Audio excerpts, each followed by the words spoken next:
by saying that there is need for us to pray for the deputy governor of Taraba State so that he can regain his health and resume back to full duties. When someone is sick, the best we can do in that situation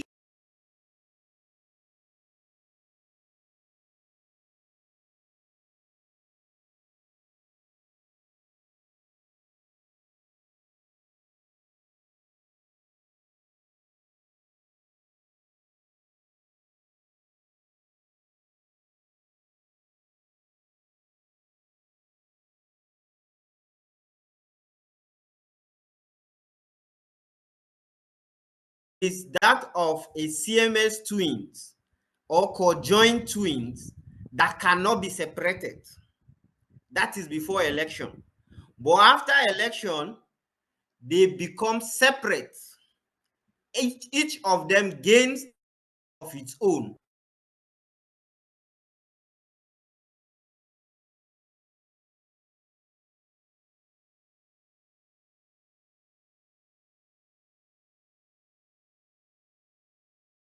Moving the deputy, or you can have the deputy governor being incapacitated without affecting the governor. So contrary to the kind of relationship they have before election, wherein whatever affects one affects the other, that does not apply after election or after they have been sworn in. The moment you swear in the governor and the deputy governor, each one acquires a separate life of its own, so that whatever affects one does not affect the other. Okay? Now, but when you now talk about whether there is need for us to always have a leadership in the state in terms of having the governor, then that is where the issue is, because the essence of having a deputy governor is that whenever the governor is not around, there is someone that can take charge of the affairs of governance in the state. The provision of the Constitution did not allocate any responsibility, any specific responsibility to the deputy governor. He is just to do whatever that the governor have assigned him to do. So if the governor permits the deputy governor to be absent or to go on a sick leave or medical leave for as long as he needs that for his recovery, you cannot question the decision of the governor. However, the only implication is that the governor will not have to be available to attend to all the matters that is needed by the affairs of government.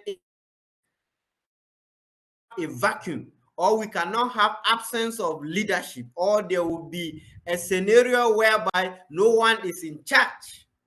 So whereas the deputy governor can be away without necessarily affecting the governor, the only implication is that the governor has to be present and up to date with the day-to-day tasks of governance in the state.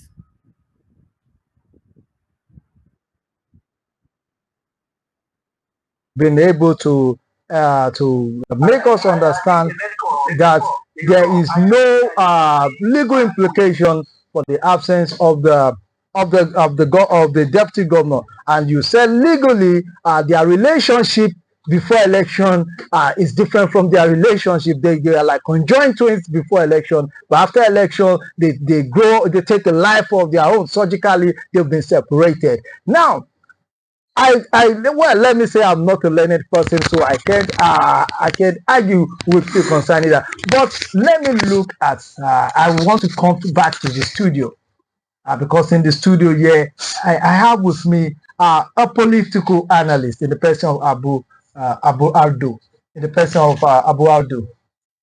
Okay, in the person of Abu Ardo. So what I would like to ask Abu Ardo. Okay, the deputy governor is a political position, and as we all know politics. So as a political analyst, don't you think there's a vacuum politically now that the deputy governor is not here. I would like to hear from the point of an analyst. Politically, is there a vacuum in Taraba State with the absence of the deputy governor? Thank you very much for having me here. First of all, I want to agree with the barrister P.D. Pius that the position of the deputy governor and the governor before swearing in is totally different after they have been sworn in.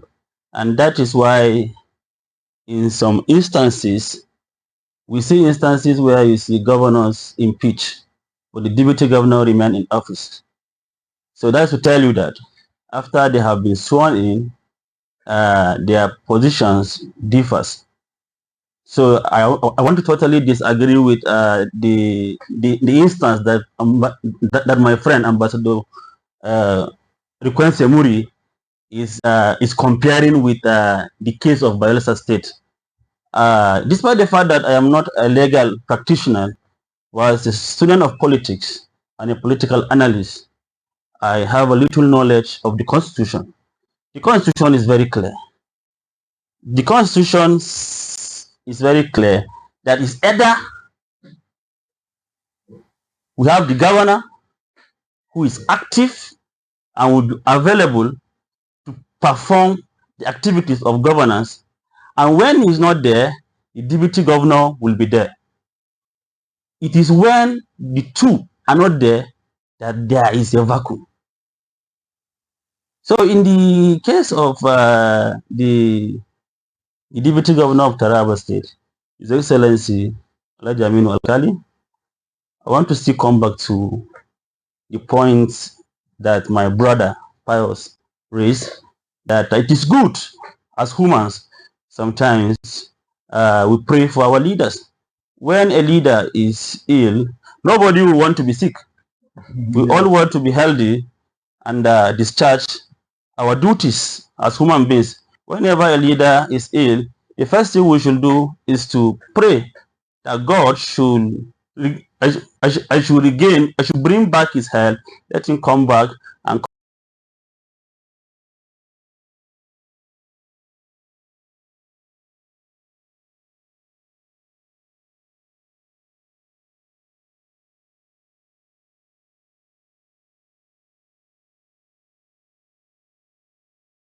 perform his function anywhere he wants.